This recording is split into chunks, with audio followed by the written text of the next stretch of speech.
Hi, and welcome to another edition of Coffee with Waymark. Today's episode is going to be a continuation on the financial planning topic that we had started the last time. So last time, if you remember, we had talked about the student aid index and how that was actually calculated for federal financial aid.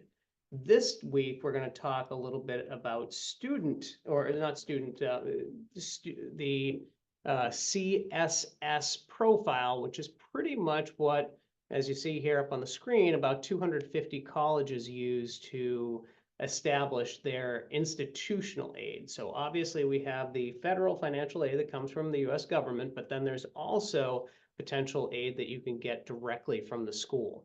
And they use different criteria to determine how much aid you actually can qualify for. And so you see here a difference between what are some of the things that are actually taken into account when calculating federal financial aid versus the school financial aid. So in terms of income and assets, you see that these top few things here are all taken into account. However, the school aid, so not the federal financial aid, also takes into account certain things that the federal financial aid does not. So for instance, parental assets held in sibling names, retirement assets, home equity, those things are all not taken into account for the federal financial aid, but they are taken into account for institutional and what the actual college will offer to the people. Ultimately, one of the big differences between federal financial aid and the school aid is that federal financial aid is really only concerned with the student's assets and the parent's assets. The difference is that in a lot of times, the school is also interested in anything that you're a beneficiary of. So the student is the beneficiary of. And so you see here education savings accounts in the student's name owned by grandparents or other parents. So the child, the student, is actually the beneficiary, and that's taken into account at the school level.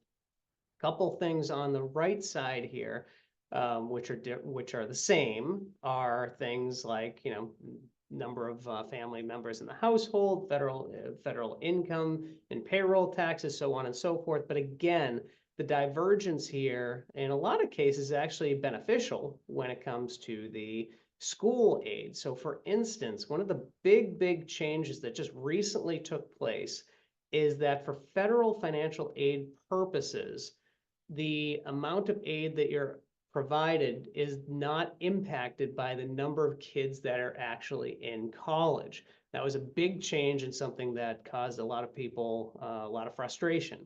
However, for the schools are actually still taking that into account and could potentially give you more aid if you have more children in school.